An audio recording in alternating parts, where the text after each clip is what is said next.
Our speaker this evening, Suzan-Lori Parks, named among Time Magazine's 100 Innovators for the Next Wave. Suzan-Lori Parks is one of the most acclaimed playwrights in American drama today. She is the first African-American woman to receive the Pulitzer Prize in Drama and is a MacArthur Genius Award recipient. She's been awarded grants by the National Endowment for the Arts, Rockefeller Foundation, Ford Foundation of New York. The list of awards is long. It is now my privilege, though, to introduce Mr. Etta for a few words.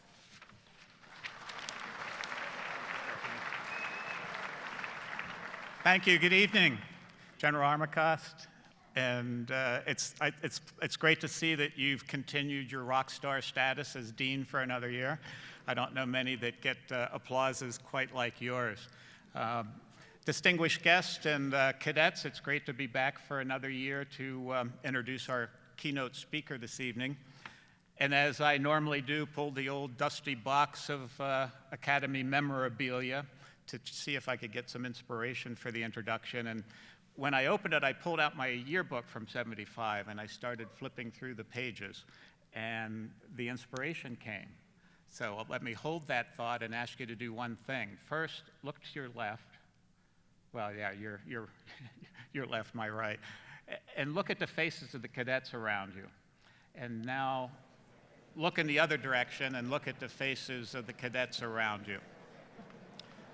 Okay, now this is a quiz right now. You have to, hopefully you memorized all of those faces. The first question is, how many, when they looked left or right, saw the face of a female cadet? Raise your hand. Of course. Just about everybody, just about everybody. Now that makes perfect sense, because when I checked the statistics on the class of 19, I guess it is, 2019, a full quarter are women. And that's pretty impressive, because when I had my yearbook in hand and flipped through it, something that jumped out at me was, hey, it's all guys. There weren't any women in the yearbook. And it struck me that when I sat out in this auditorium back in 1975, the year I graduated, and looked around when there was a cadet wing assembly, there were 0 female faces. And today you can walk down the terrazzo and salute the superintendent of the academy, who happens to be a woman, or the commandant, well, the prior soup, or a commandant of cadets, or a department chair. And you think, wow, this is something. We've come a long way. But in 1975, things were not very diverse here at the Academy. Now, I think I heard some rumbles back here about the fact that maybe things weren't so bad back in '75, when there weren't any women here.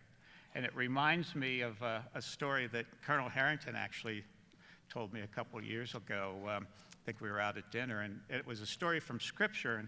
And the lines was stuck with me. She said, God promised men that good and obedient wives could be found in all corners of the world. Then God, she created a round earth, and she laughed, and she laughed, and she laughed. Now, I think the women got that one. But not so much the guys, I guess. It takes a few minutes to sink in. The second question, when you looked left and you looked right, how many saw a cadet face that might be a racial or ethnic minority? Raise your hand. Again, just about everybody. Again, I'll make the point, in the class of 2019 this year,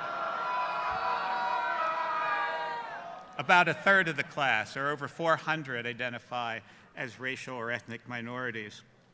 Now, that demographic was not available. Google failed me. I couldn't find those numbers for my graduating class back in 1975. But what I did do was flip through that yearbook again and looked at the graduating class.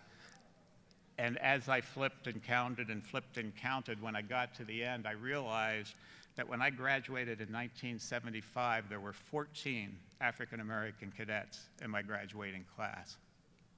We were not very diverse back in 1975. But things have changed, and we've come a long way, as they say, and it's very important that we have. And to quote and paraphrase perhaps General Severia's remarks in a speech that he gave here last year, I guess it was, today's leaders we prepare must be able to understand ideas, languages, and customs that span the continents and the cultures as they never have before. Now, for some, that's an uncomfortable thought. But what's so wonderful about the arts is that the arts provide us with a major way to grapple with uncomfortable things. And that's why it's so important to hear artists such as, I've gotten to know SLP, Suzan-Lori tonight.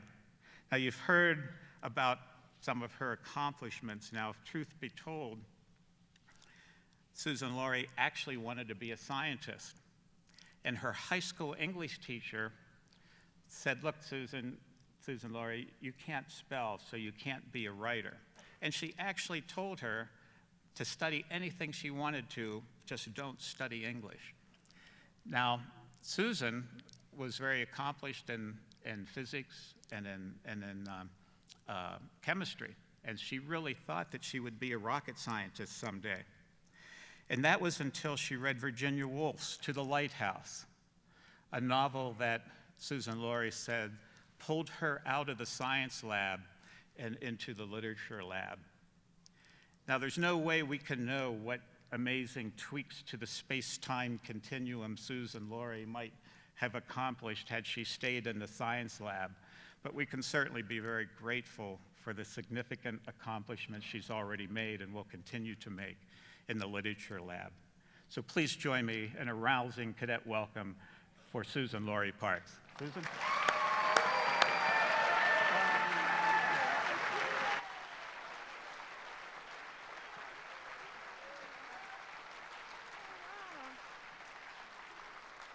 Great. I know who knows what I would have done in space, but we'll get to that in a little bit. I love that joke, David, and she laughed and she laughed and she laughed. I was backstage cracking up, and my biggest question tonight was which of their beautiful uniforms will they be wearing? And I heard you had one that was like a onesie. And I was coming out hoping to see the onesie, but actually, oh, yeah, yeah, oh, well, I'm a faint, that's what we say, I'm a faint. Yusafa, I love saying that too, so I've been saying that all day, Yusafa. Thank you for having me speak with you this evening.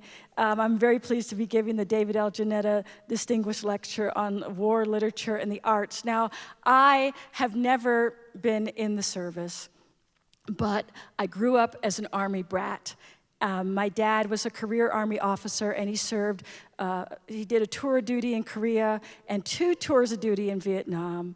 And my husband, who is German, was in the German Air Force as part of the general draft when he was just a very young man. So I have a lot of respect for people who are in the service, for families of those people who are in the service, and for professors and all the support staff supporting people who are in the service. So I look into your faces and I think of my awesome, awesome dad who, while he was a tank commander, which is very different from the cool stuff that you guys do, I have a lot of love for you guys. Now, just so you know, in case you don't know, I'm an artist. And so I'm outing myself. And so FYI, this lecture at first is going to seem very much off the beaten path at first glance, because I'm going to give you 1 million suggestions tonight. 1 million. I'm sorry, hydrate. And that might be one of them, hydrate. But no, I've got 1 million suggestions for you. Now, getting through a million suggestions is going to require that I make some sounds. Now, any of you who are sound sensitive or haven't yet ruined your ears from listening to your beats or what have you, you might want to, and when I do this, you might want to just, protect your ears a little bit because I'm going to make a little bit of noise.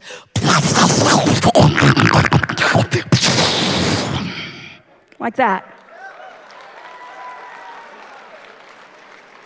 So now, when I make a sound like that, this is a very serious lecture, by the way, so don't be confused. No, not really. So when I make a sound like that, that is the sound of a suggestion whizzing by at the speed of sound. And I know some of you have probably done that for real. But that is the sound of a suggestion whizzing by at the speed of sound. A lot of the suggestions I give you tonight will be presented to you at the speed of speech, which is the speed I am talking to you. This is the speed of speech. But a lot more of the suggestions are going to whiz by at the speed of sound. My hope is that all of the suggestions you will be able to incorporate into your daily life. Hopefully all of the suggestions will be of use to you.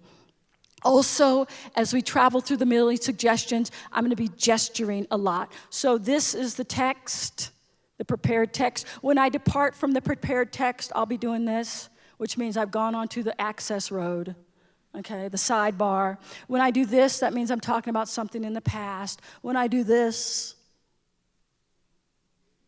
that means it was a long time ago, the way back. This is like a footnote. Okay, and this is the spirit. Okay, and for me, in my experience as a writer, the spirit always seems to present itself from the left, my left. So, which is why I have some tattoos on my arm, which we can talk about later if you want.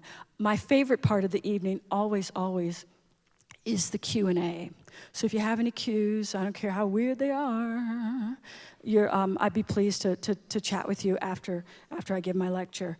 So I'll be telling you some stories of the book of my life as a writer because that's pretty much what I do. I write things. I write plays. I write songs. I compose the music for songs. I write essays. I write screenplays. I wrote 2 screenplays last year, and both of them this year are getting made into movies, which is pretty cool. We can talk more about screenwriting a little later if you want. I write novels. I've written a novel. I'm writing another novel. I'll also be, I play the guitar, which I didn't bring. Long story about that. But, and I also have a 7-year-old who really is this tall. And so we can talk if, I'm also a mom. I'll probably be talking a little bit about him. But that's most of the stuff I'm going to be talking about tonight. Now, not too long ago, I won the Pulitzer Prize for drama. I was the first African-American woman to win the Pulitzer Prize in drama. And for a long time after that happened, people were like, what's it like to be the first African-American woman to win the Pulitzer Prize in drama? And I was like, it's really great. It's really, really great. And, I say that, and it's funny. It's really, really great. But also, it's very humbling because I know that all of us stand on the shoulders of giants, right? We're all where we are today because somebody before us did a lot of work paving the road. Whoever we are, wherever we came from, right?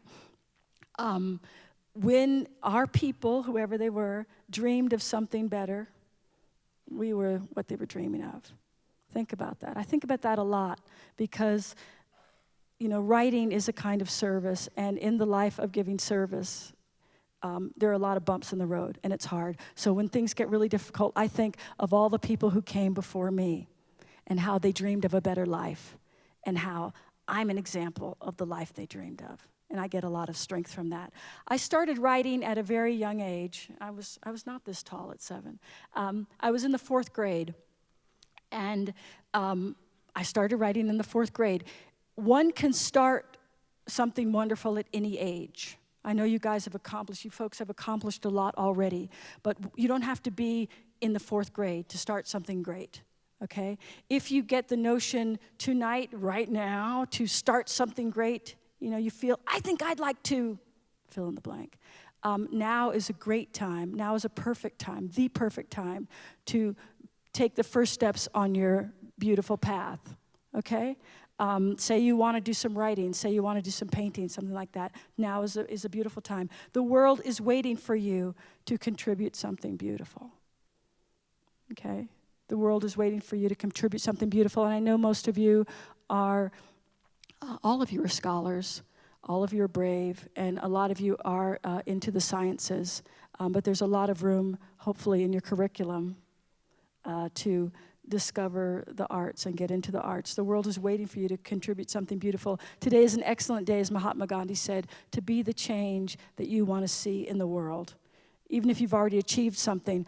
I have in my contract as a speaker, I always ask them to include a stool, and I never sit in it.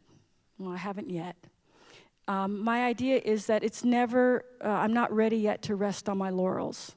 You know, when you win the Pulitzer Prize, you win the MacArthur Genius Award, and all these other wonderful awards, you think, oh, now I might rest on my laurels.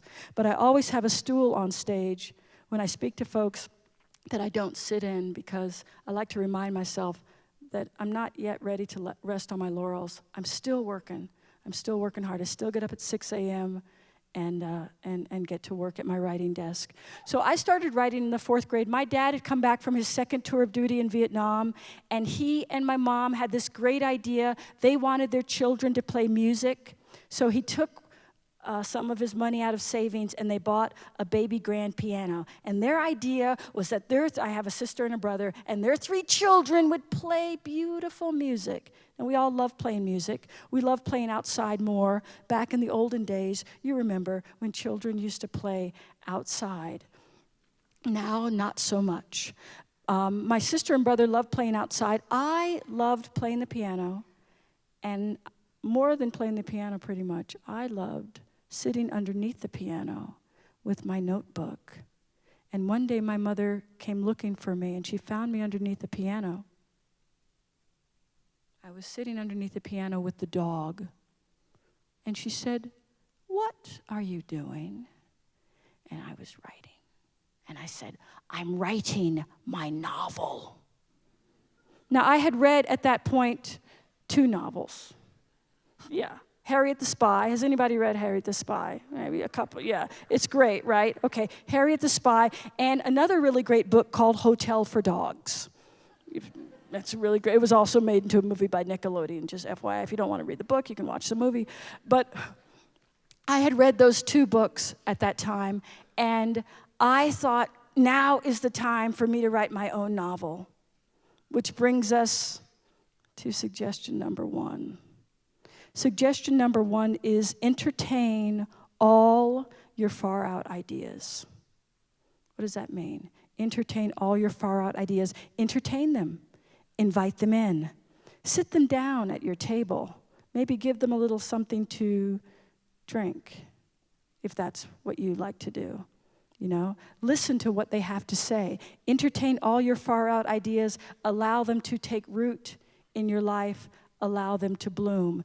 Every wonderful thing I've ever written, probably every wonderful thing I've ever done, has come from entertaining a far-out idea. And that literally means taking a chance outside of your comfort zone.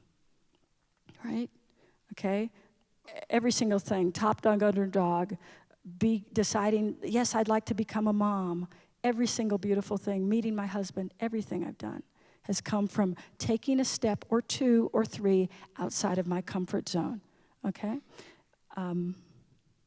So there I was in the 4th grade. I started to write. Then what did I do? I stuck with it, right?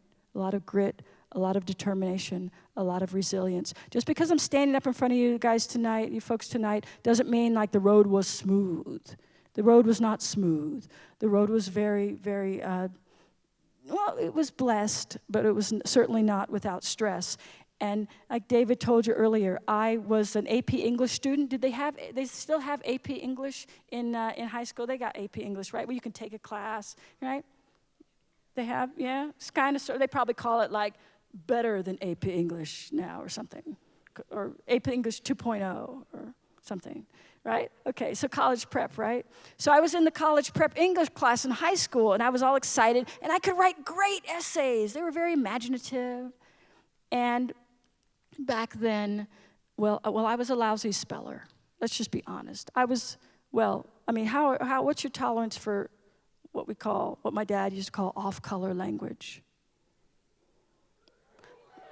Okay, all right.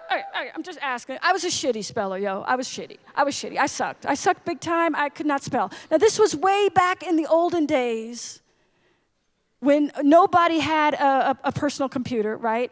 And way back in these olden days, you've heard of BC, BC. This was BSC. This was before spell check. Long ago, when dinosaurs roamed the earth and I went to high school, we didn't have spell check. And the teachers would measure the students' intelligence by, if you were a good speller, you were smart. If you were not so good, you were not so smart, right? So every Monday, my wonderful English teacher, I loved English, she would give us a list of words and tell us, okay, you have a test on Friday. Like we didn't know after the first 3 weeks. But anyway, yeah, okay, so we would prepare. I would study really hard. Be like, my forehead would be doing this. Every Friday would come around, and Friday begins with F for a reason.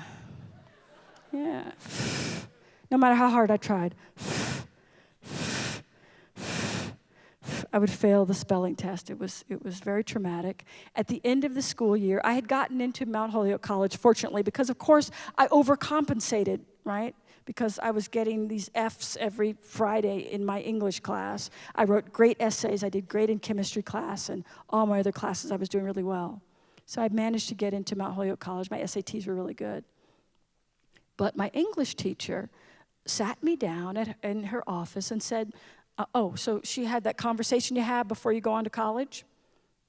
And she had an overbite, so she talked like this. So she said, well, Miss Parks, I'm so proud of you. You got into Mount Holyoke College. What are you going to study at Mount Holyoke College? And I said, well, I'm going to study writing because I want to be a writer. And she said, well, that's very interesting. She opened her big ass, now that I know you guys like these words, yeah, she opened her big ass grade book.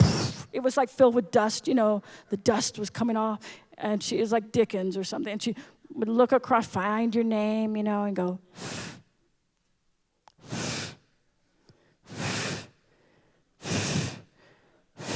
Now, if my heart and my dreams had been a little balloon, which they probably were, she said, Miss Parks, I don't think you should be a writer. You're such a poor speller. And I was brought up, my dad was a career Army officer, I was brought up to say to folks in authority, yes, ma'am. So I said to her, yes, ma'am. In my back pocket, she didn't know that I was really good in science, as David told you. Really good in science. So what was I going to do? I was just going to become the first black woman in space. I had it all figured out. Luckily, Dr. Jemison did that already. She went on to do that, so phew, I didn't have to prove myself there. But I decided that I would go to college and study chemistry, because why not? Because I was really good in it. I went to Mount Holyoke College, took some chemistry classes. Now, I don't know, I think chemistry classes probably are kind of the same, maybe, because, the basics, right? We were down in the lab, in the basement. You put on the white coat, and they give you the rubber gloves, protective devices, and you get the goggles, and they probably made you put your hair up or something, so it wouldn't catch fire. And you stand there titrating or something, I can't remember what that was, and you pour one substance from a beaker into a test tube, and then back again, and maybe it explodes, I'm not sure, but we did that for months, and I was doing this and saying, oh my God, this is what it must feel like to be dying. Not because chemistry's not cool, chemistry is very cool, but if you don't have it in your heart, if it's just something you got in your back pocket, that's what it feels like to be dying. So fortunately, Mount Holyoke had requirements. So like if you're a declared chemistry major, they still make you take other classes. Do they do that? Do they force you? They force you. Yeah, oh, good. They force you. Well, be wary. You might fall in love with something that you didn't know you were really in love with. They forced me into the English department. And I was like, I was over it. It's like dating, when someone like disses you and does you wrong, and then they call you up and they go, come on, let's hang out. And you're like, no, I'm over you. I was over English. I was so over English. But I had to take the class anyway. And in that class, they made us read Virginia Woolf, and they made us read To the Lighthouse. Has anybody read To the Lighthouse? No. Somebody, are you just scratching? You're just scratching. You kind of read at it. You passages of it, the good parts, right? I mean, because there's some great passages. No, I'm not gonna. Yeah, no, I hear you. Could anybody explain the book to me? You could? You got a hit on it? Yeah, I'm waiting. I've been waiting for like 80 years, yo. It's like, it will be fine, it won't be fine. Are you gonna really tell me? No. No, I ask everything. Correct me if I'm wrong. It will be fine, it won't be fine. Will we go to the lighthouse? Perhaps we won't go to the lighthouse. I'll knit socks for the lighthouse keeper's son. The war comes, Ms. Ramsey, one of the lead characters, dies. Lily Briscoe finishes her painting. Huh? Is that how it happens? Oh, spoiler alert? Oh, it's okay. We'll talk about spoiler alerts in the Q&A because there's a whole theory I have about spoiler alerts. Sidebar. Greek tragedy. Have you ever read any Greek tragedy? No. Greek tragedy, sidebar. Greek tragedy, in my opinion, and again, I didn't go to grad school for theater, so I'm just making this shit up as I go along, but in my opinion, Greek tragedy was founded on the idea of subverting spoiler alerts, because everyone in the audience in the Greek theater knew the story, yo. So they were watching something where they knew the ending and they knew how it went down, and yet the drama was brilliant and beautiful and very satisfying. So just put that in there with all the other beautiful things that are going on. Okay, so yeah. So Ms. Ramsey dies. Lily Briscoe finishes her painting and they get to the lighthouse. Anyway, so that's To the Lighthouse. Did I understand the novel? No, not really. Did I write a brilliant paper on it? No, not at all. Not at all. But I did fall in love with it. I fell completely in love with that novel. I don't know why. I think it was the sound of the Spirit that was calling me. And I turned back toward literature. I felt like I was a flower. Heliotropism, where flowers turn toward the sun. And I felt like To the Lighthouse, Virginia Woolf's novel, helped me remember myself, literally put my body back together. That's one of the beautiful things that literature can do. It can remind you of who you are. It can reset you on your path, and that's what her beautiful novel did for me. So this brings us, strangely enough, to suggestion number 2. How are we ever going to get there? Sometimes someone you have a lot of respect for, who loves you, right, gives you some advice that does not jive with what's going on inside you. When that happens, say no to their advice, right? It could save you time, okay? When you know in your heart that they're telling you something that is just not right.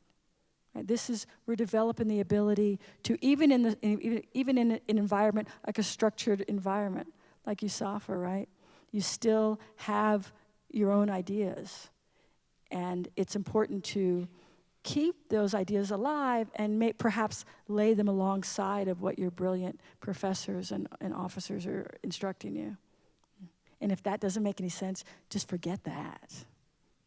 What what I just said, okay? Sometimes someone gives you some advice that is inappropriate, deeply inappropriate. And when that happens, say no to their advice. Okay, and I think something else more wonderful will open up. There's a great yoga teacher, Adil Pakibala. Again, I do a lot of yoga. And this yoga teacher says, you don't want to put your ladder up against the wall and climb up that ladder only to find out that you've propped your ladder up against the wrong wall. How do we figure out what's the right wall and what's the wrong wall? How do we figure out right from wrong, especially these days?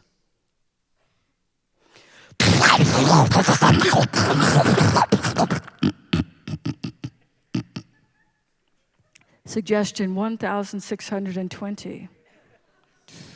Practice listening. Practice listening. Inside all of us, you've probably heard this, inside all of us is that small, still voice within. Practice listening to that. People wonder where I get all my ideas from. I've been writing plays since, well, when were you born? What year? Ballpark? 90, huh? 1997? Some of you others born in 1997? 97, 96, Napahamba, haha. Okay, so wind that back 10 years into the 80s, into the dark ages of the 80s. And so I've been writing plays since the early, mid-80s, okay? And one thing I know, people wonder where I get all my wonderful ideas from. Most of them, I get most of my ideas from listening to that small, still voice within. Okay, the spirit, the thing greater than us, however you want to define it, is always speaking to us, always. And listening in is one way of listening to that. Here's an example of a far-out idea. I was once in Nantucket in a canoe with a friend. If you've ever been to Nantucket, that's the thing you got to do. You got to get into a canoe with a friend. And we were paddling along in the canoe, and I said in a loud voice, I'm going to write a play. I'm going to write a riff on the Scarlet Letter, and I'm going to call it Fucking A. And I laughed. I know. I laughed. Which more and more I realize is an indication that something very serious is afoot. In my work, when the characters start laughing or when the writer starts laughing, something very serious is afoot.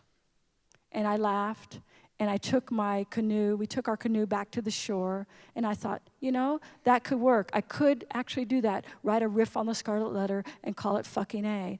Now, what do I have to do to accomplish that? Oh, yes, I have to read the Scarlet Letter.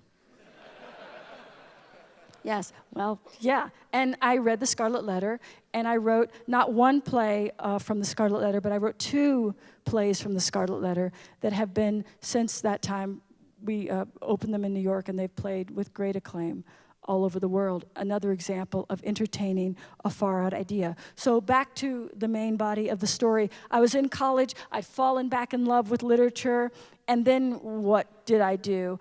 I took some writing classes, took some creative writing classes. And what I realized is that I had to develop a practice, an inner practice, which was not dependent on anybody. It was only dependent on myself. I had to decide to become a writer. Every day. I still do that. I wake up in the morning after 30-odd years of writing things, and I decide to become a writer every day. I renew my vows, if you will. There is no cruise control in life. We don't just say, great, I'm a writer. Yeah, I want a prize. I'm going to sit on my laurels. I'm going to coast. There is no coasting. I'm constantly renewing my vows to being a writer. And it doesn't matter. You can insert any profession in that blank. If you want to be a great student, if you want to be a great flyer, pilot, if you want to be a great mom, if you want to be a great spouse, anything, you have to renew your vows to your craft, to your calling, every single day. There I was. I made a promise to myself that I would write every day. I did my best. I didn't write every day in college, doing my creative writing, not at all. But I gave it my best effort, which is still what I do today. I give my work my very best effort. And back then, not much was happening in the beginning, It was like, I'm doing all this writing and nothing's happening. And then I began to look very closely at what was happening. One thing that was happening was I didn't have to take any more science classes. which was good. And I got to take a lot of English classes and read a lot of wonderful literature. Also, one of the things that was happening is I applied for and was invited to take a creative writing class with a really great writer named James Baldwin.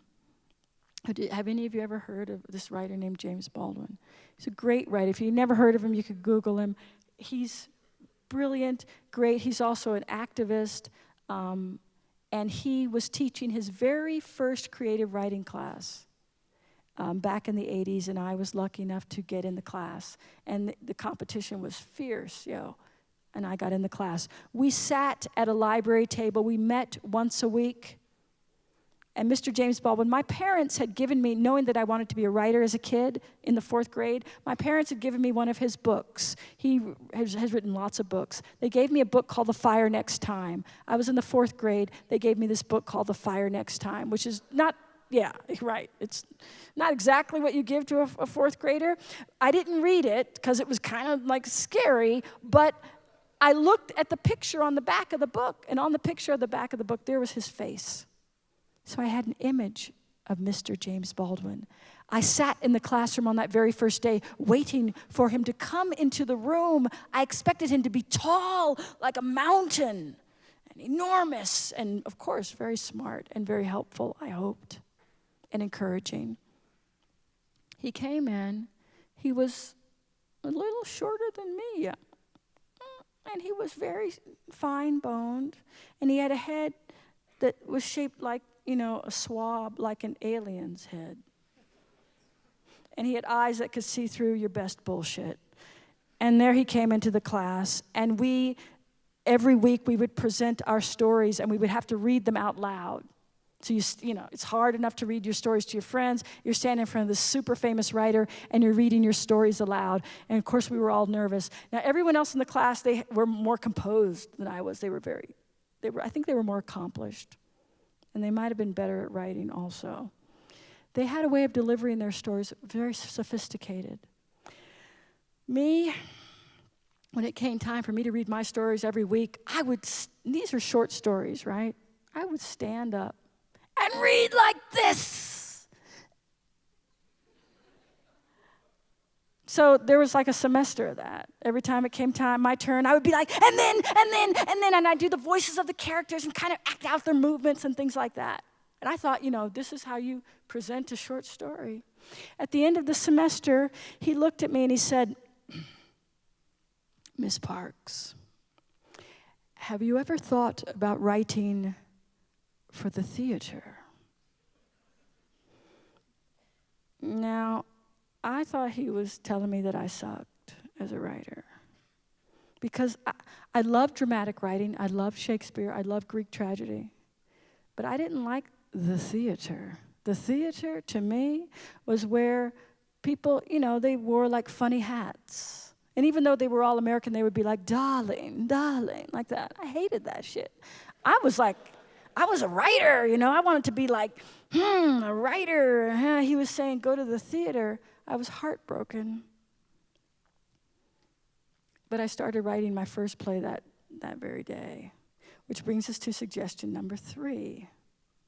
It looks a lot like suggestion number 2. Sometimes someone you have a lot of respect for, who loves you and wants you to succeed, gives you some advice that, here's the difference, does, on some level, jive with what's going on inside you, right?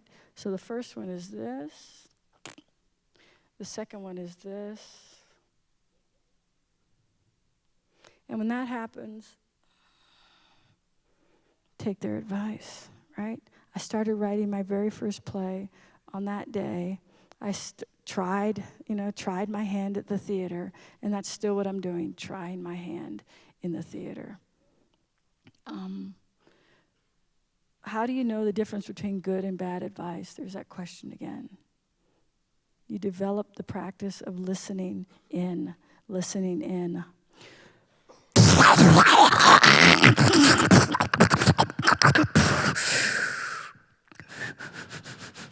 Suggestion number 1, 2, 3, 4.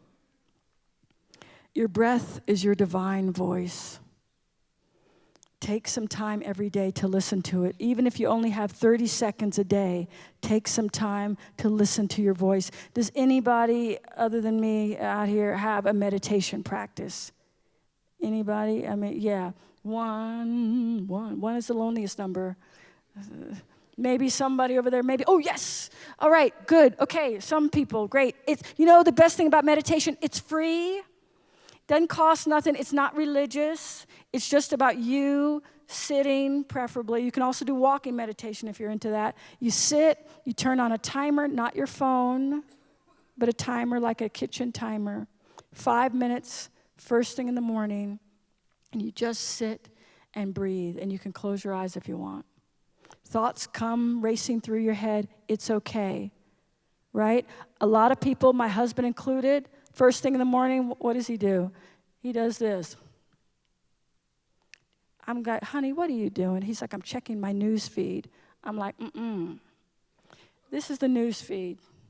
This is the most important news feed you check. After you check in with that news feed, then you can check in with the other news feeds and see what's going on your Facebook page.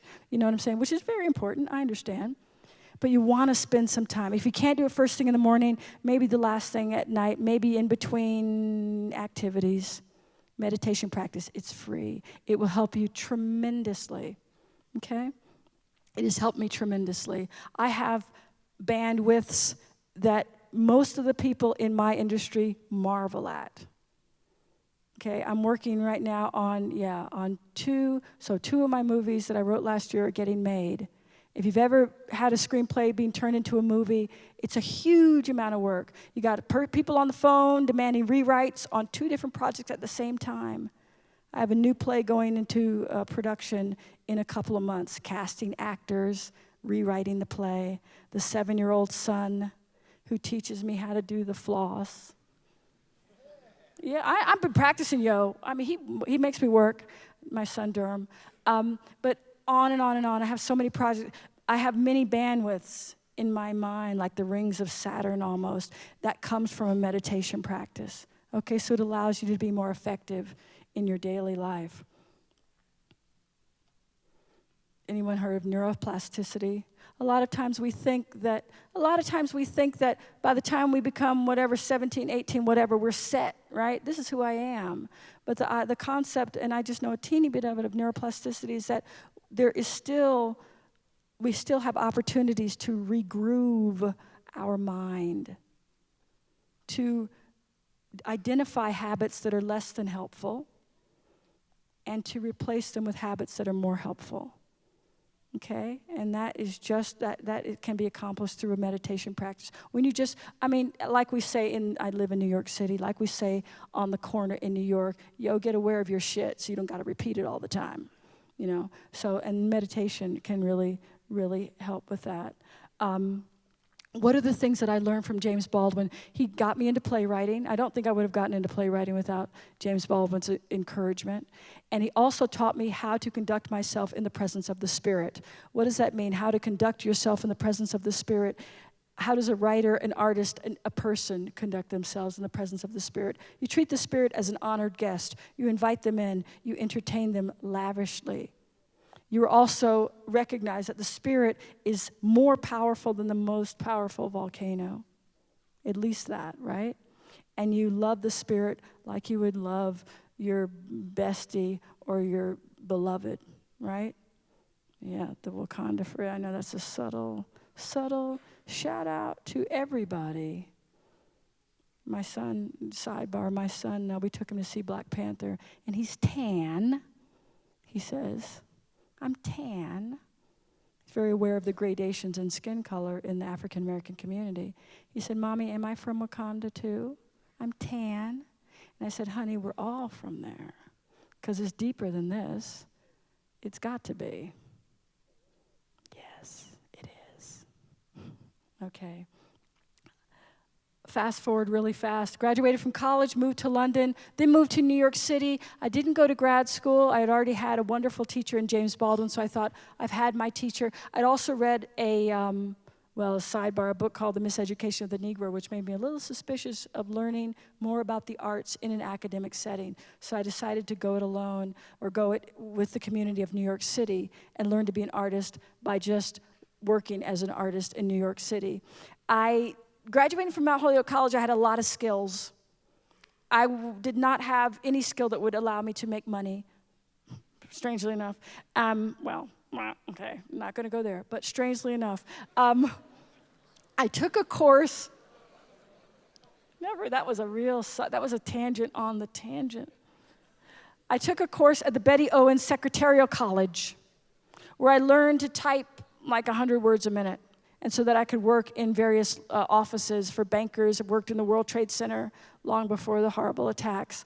Worked all over the city for bankers and lawyers and whatnot, made money so that I could support myself. It was very important for me to be able to support myself. And I know you all probably are graduating from USAFA without any debt, but when you graduate from most colleges, we graduated with a lot of debt. It was very important for me to sustain myself in New York City and to be able to pay off my very substantial student loans. I had to wear a kilt, like a red plaid kilt to work.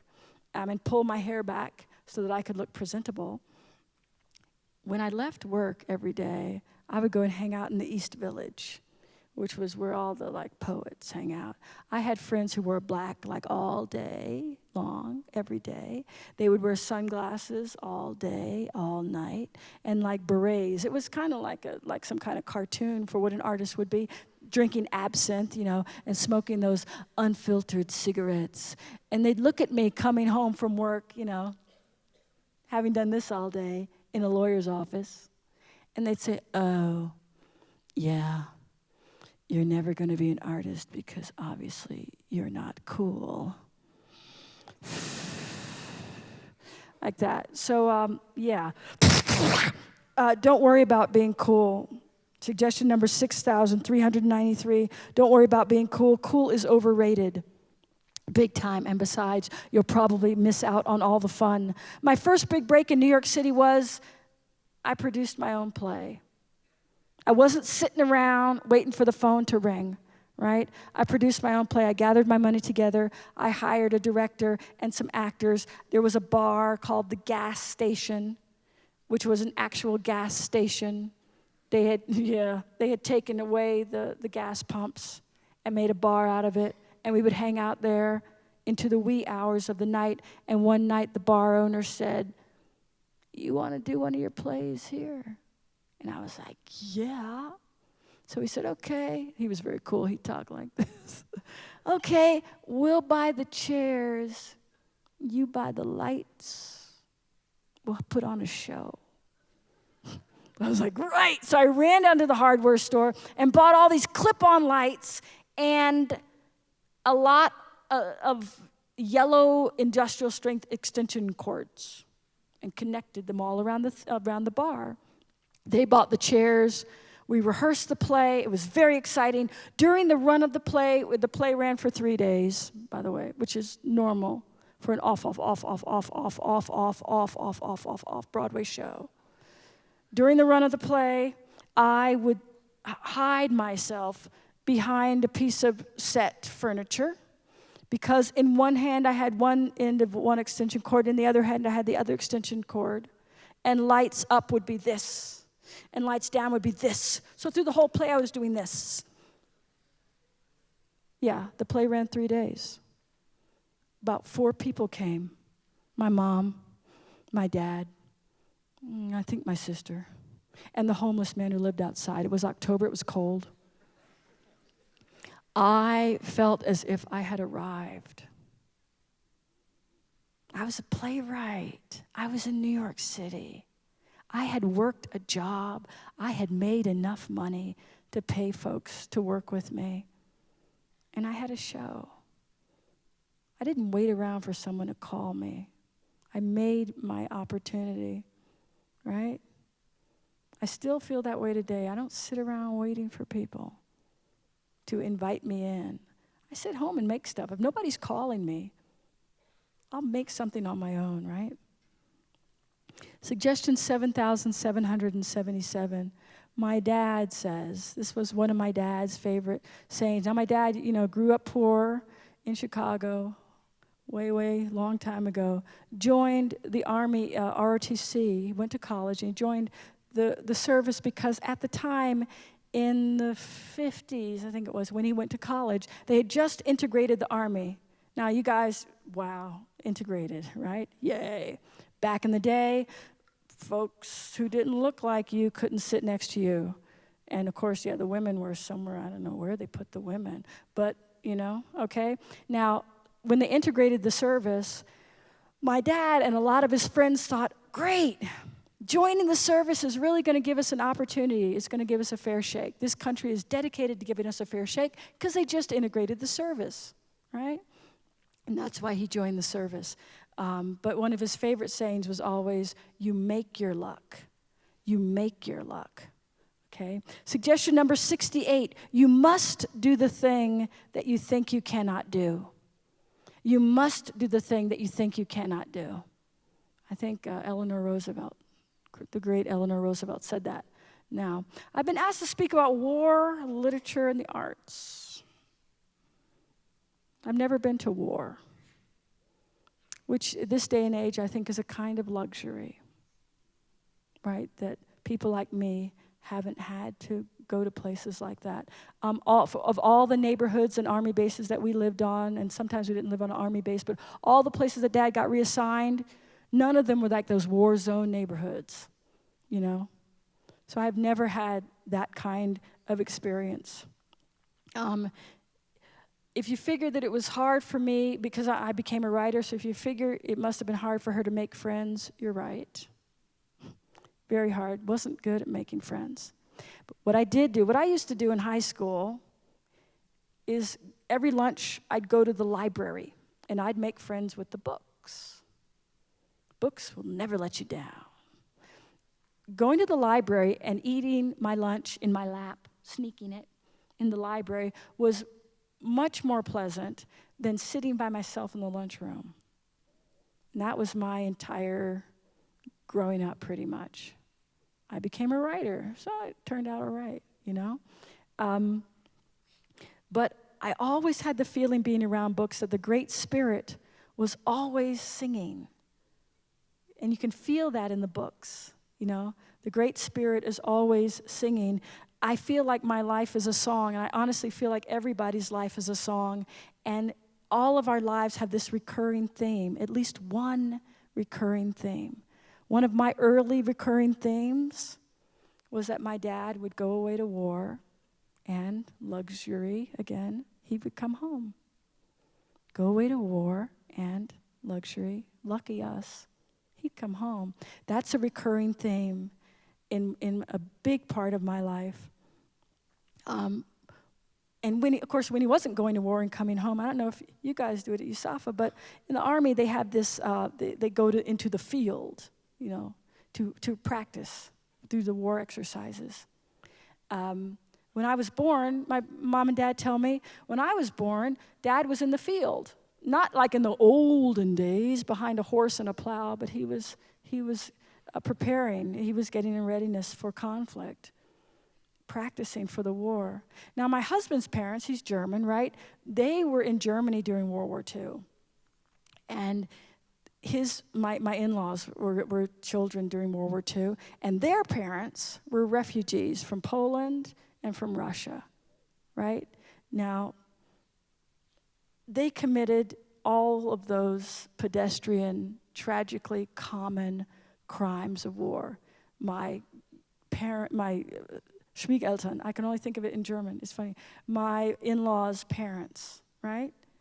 My father-in-law's father was in the Nazi army as a Russian refugee, right? And my mother-in-law's father inherited a business from a Jewish family that had moved away, right? Now, my mother-in-law and my father-in-law was born deaf, okay? And his dad knew that if the Nazis found out that he had a deaf son, even though he was in the army trying to be a good guy, go along with the program. If the Nazis found out he had a deaf son, they would have taken him away and euthanized him. So he kept the kid in a closet, basically, and taught him to lip read and speak as if he were not deaf. And so even now, when we go to they live in Munich now, even now when we go to visit, my father-in-law is deaf, and we speak German like this, so he can read our lips. They've been through a lot. My parents have been through a lot. Doubtless your parents and your parents' parents have been through a lot, right? But that's the stuff that literature is made out of. The great works are written by those who served. Great works are written by those who stayed behind when the folks were off giving service to make sure there was a home to come home to. Folks like my mom. She told me just yesterday, we were hanging out, she said, when your dad got the second tour of duty, when he went away, I was so afraid because so many of my friends, second time around, second tour, they don't come home. That's what had happened to so many of my friends, and I was so afraid. And that's, she's just telling me this now. Sometimes stories are really hard to tell, Writing, in my experience, is joyous work. Okay, it doesn't mean it's easy. It's really hard. If I make it look easy, then I'm doing a good job. That means I'm a professional. I make it look really easy. It's really hard, but it's incredibly joyous. It takes a huge amount of discipline, which in my experience is a really great thing. It's applying yourself to what you love. It's committing yourself to what you love. It's making and remaking that vow to what you love. It takes a lot of courage, but I don't need to tell you guys about courage. But I feel like I do need to encourage you to love, love, love literature. Because that's the song of the Spirit. The Great Spirit lives in literature. And I encourage you to give your ear to that. Here's some more suggestions. These come from the movement, the civil rights movement. Each one teach one. Lift others as you climb. That means when you're scaling the mountain of success, don't just get up there by yourself. Reach your hand out and see who you can help scale the mountain with you, right? Lift others as you climb. Eyes on the prize, we've all heard of that one. Ain't nobody gonna turn me around. If it worked for folks back in the day, it can work for you, whatever your background. Ain't nobody gonna turn me around. And my favorite one, this little light of mine, I'm going to let it shine. Now, I wrote Topdog, Underdog in 3 days. 3 days. And it won the Pulitzer Prize, which leads me to suggestion number 8, which is don't trip on shit because it just might trip you up.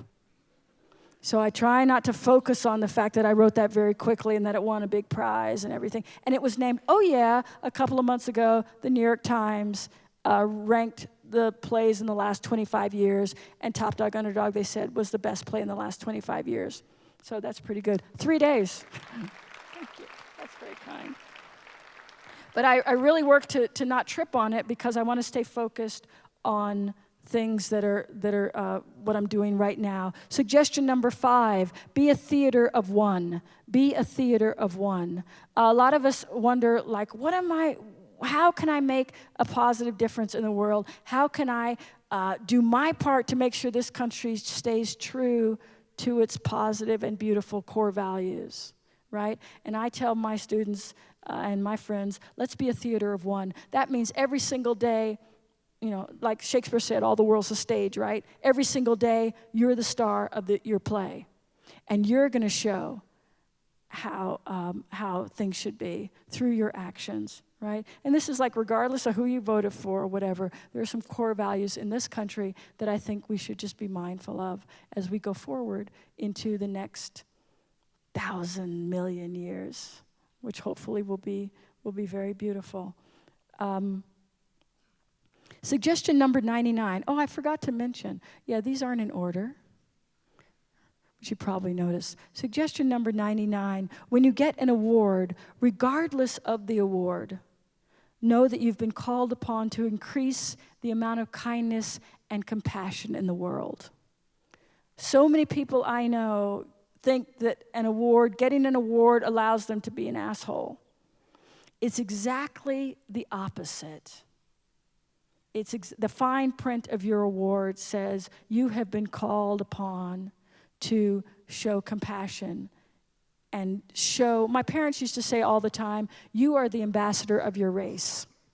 Because a lot of times we were the only black folks for miles. We lived in Germany, back in the day. Weren't a lot of black folks. You are the ambassador of your race. And I take that these days to mean I am an ambassador of the human race. So I've just taken it one step further. But know that you've been called upon to increase the compassion in the world. And if you're here right now, know that you are prized. You are prized to have made it this far. Imagine, think way back.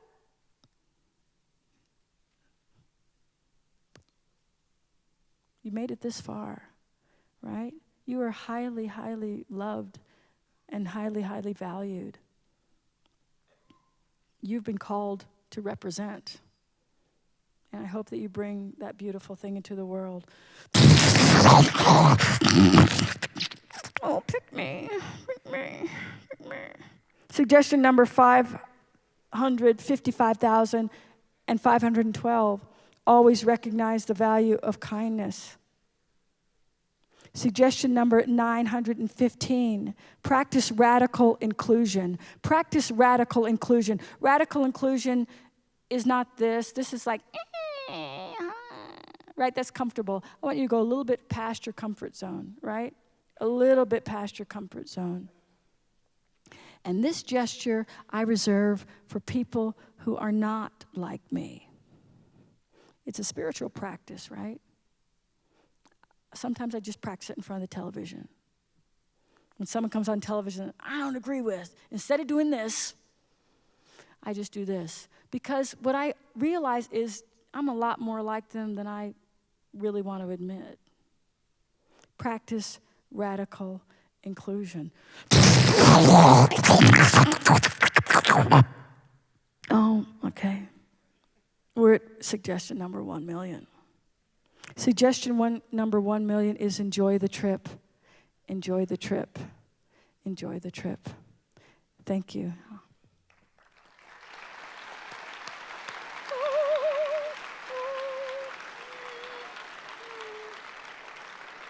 I'll take your questions.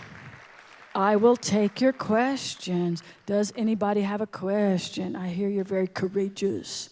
There's some microphones in the aisles.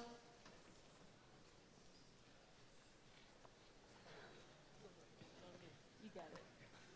I'm okay. Hey. Hello. Hi. Hi. So I'm C3C, Alicia Alexander. I'm from CS28. Earlier you said that you wake up every day and you kind of rededicate yourself to being a writer. Yes. What if one day you wake up and you kind of just want to separate yourself for at least a little while? How do you go about that? How do you deal with that? Mm-hmm. Mm-hmm. You mean separate yourself from being a writer, or separate yourself from people? Separate yourself from your writing, mostly. Who you identify as. How do you, one day you just don't want to write. Right. So. Yeah. The other day, it was Friday. That's a great question, by the way.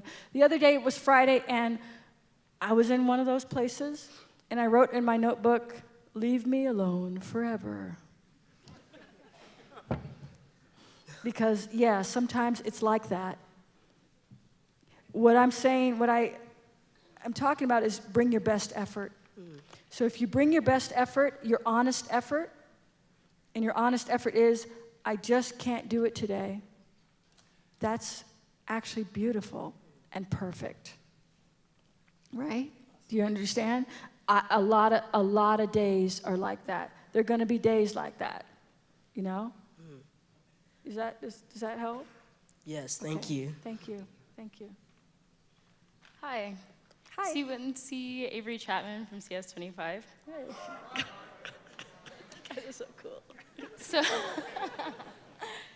so you talked a lot about inclusion and it being deeper than this. And I was just wondering, on the flip side of that, because I know you did some stuff with Porgy and Bess, if I'm correct. I mean, Father Comes Home for the Wars. Right. The time it's set in. Right. So, oh, and then your mentor being James Baldwin, like what? So Yeah. Yeah. what I want to ask is, what gave you the gumption to say, I'm gonna write about Black life? And like, will it be right? Will I do it justice? What gave me the gumption? Well, I mean, you know, the people who have paved the road before me gave me the gumption. That's a lot of it. I mean, I didn't have any writers in my family, so I couldn't look to a writer that I knew, you know, since I was a small child. But just so there are people out there who are paving the road. Anybody who wants to be a writer and write about anything, there are people out there right now paving your road for you. You know, if you are a writer or want to be a writer, I'm paving your road, along with a lot of other people. You know what I mean? We're looking toward you. We're looking toward all of you to do that next beautiful thing, whatever it is. You know? You see what I mean? So people who came before gave me gumption, like Ntozake Shange. You know, she's a great writer, and she, like Adrienne Kennedy, like James Baldwin, like August Wilson, like Toni Morrison, hundreds and hundreds, Paul Laurence Dunbar, you name it, Langston Hughes, you know? And also just all kind, Bertolt Brecht, Sam Shepard, I could go on, Edward Albee. There's so many great writers, and I would look to their work and say, if they can do it, then I can at least give it my best effort. You know, does that make sense? Okay. Yes, thank you. Okay.